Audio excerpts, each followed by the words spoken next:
Menteri Keuangan Sri Mulyani memastikan bahwa langkah efisiensi atau dalam hal ini rekonstruksi dari anggaran-anggaran kementerian lembaga tidak terdampak terhadap tenaga honorer. Sri Mulyani menambahkan pemerintah akan melakukan penelitian lebih lanjut langkah efisiensi kementerian lembaga tersebut agar tidak mempengaruhi belanja untuk tenaga honorer dan tetap menjalankan sesuai arahan Presiden yaitu pelayanan publik yang baik. Selain itu, Sri Mulyani juga menyinggung soal Kartu Indonesia Pintar yang dikhawatirkan juga akan mengalami pemotongan akibat efisiensi. Ia menegaskan bahwa beasiswa Kartu Indonesia Pintar tidak dilakukan pemotongan atau pengurangan.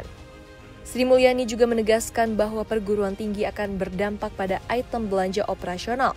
Adapun kriteria aktivitas yang terkena efisiensi adalah perjalanan dinas, seminar, ATK, peringatan dan perayaan, serta kegiatan seremonial lainnya.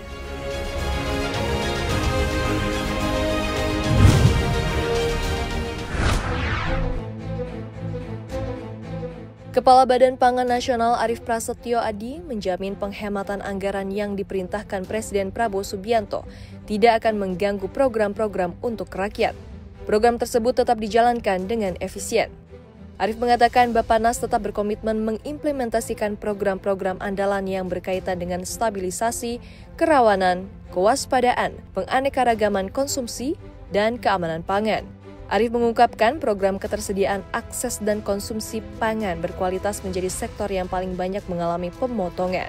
Awalnya program ini memiliki pagu anggaran sebesar 212,8 miliar rupiah, mengalami efisiensi atau pemangkasan sebesar 154,59 miliar rupiah atau 72,6%, sehingga anggarannya hanya tersisa 58,3 miliar rupiah. Anggaran Bappenas dipangkas 160,9 miliar rupiah atau 48,7% dari total pagu anggaran sebelumnya yang sebesar 329,95 miliar rupiah. Sehingga pagu anggaran Bappenas tahun 2025 menjadi 169,05 miliar rupiah.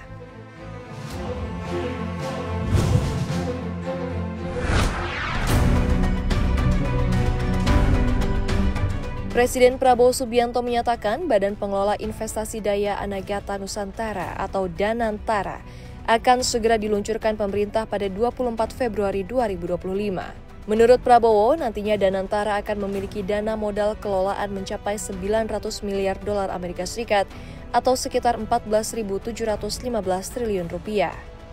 Danantara akan menginvestasikan modal yang diambil dari sumber daya alam dan aset negara ke dalam proyek-proyek yang berkelanjutan dan berdampak tinggi bagi masyarakat.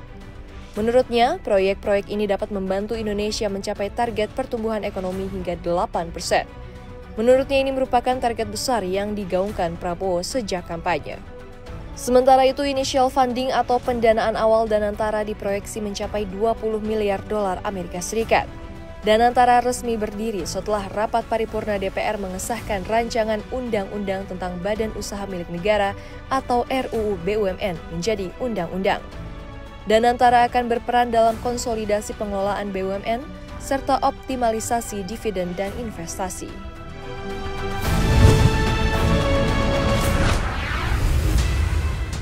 Perang dagang Amerika Serikat Donald Trump makin menggila setelah Trump resmi menandatangani rencana penerapan tarif timbal balik ke negara asing. Dalam aturan ini, Amerika Serikat akan memberlakukan tarif ke negara yang dianggap memberlakukan ekspor paman Sam dengan tidak adil. Hal ini tak hanya bisa menyerang pesaing Amerika Serikat, tapi juga sekutu. Nantinya aturan ini mencakup pajak pertambahan nilai untuk barang Amerika Serikat, negara yang mengirim barang ke Amerika Serikat juga tak boleh mengirimkannya melalui negara lain. Namun untuk saat ini, tarif timbal balik ini belum akan segera berlaku karena belum disahkan oleh Kongres. Sementara itu, calon Menteri Perdagangan Amerika Serikat, Howard Lutnick, akan melakukan studi untuk menentukan tingkat tarif yang tepat bagi setiap negara yang terkena dampak. Sejak menjabat 20 Januari 2025, Trump mengisyaratkan perang dagang ke negara-negara yang memiliki surplus perdagangan dengan Amerika Serikat. Tarif timbal balik ini akan mengikuti bea yang telah diberlakukan Trump ke China sebesar 10% pada pekan lalu. Kanada dan Meksiko juga diancam kenaikan tarif 25% meski ditunda 30 hari. Sebelum tarif timbal balik ditandatangani, Trump menekan kenaikan tarif impor baja dan aluminium.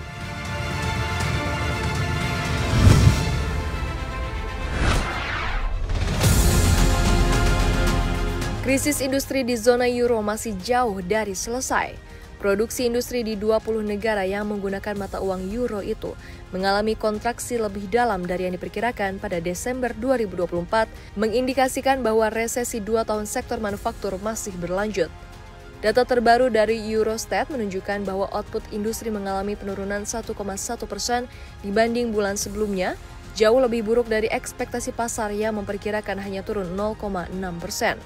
Salah satu penyebab utama pelemahan ini adalah kontraksi tajam di Jerman yang minus 2,9% dan Italia yang minus 3,1%. Dua negara dengan industri manufaktur terbesar di kawasan tersebut. Dibandingkan dengan tahun sebelumnya, produksi industri turun 2% dengan penurunan paling tajam terjadi pada produksi barang modal yang anjlok hingga 8%. Meskipun beberapa indikator sentimen menunjukkan adanya stabilisasi, tantangan besar masih membayangi sektor industri di kawasan ini. Tarif baru Amerika Serikat terhadap baja dan aluminium serta potensi hambatan perdagangan lainnya diperkirakan akan semakin memberatkan industri manufaktur di Eropa. Selain itu, tarif terhadap produk China juga dapat berdampak negatif bagi industri Eropa. Banyak ekonom khawatir bahwa produk-produk China yang terkena tarif di Amerika Serikat akan mencari pasar alternatif, termasuk Eropa yang berpotensi menekan industri lokal dan memperburuk kelebihan pasokan di pasar.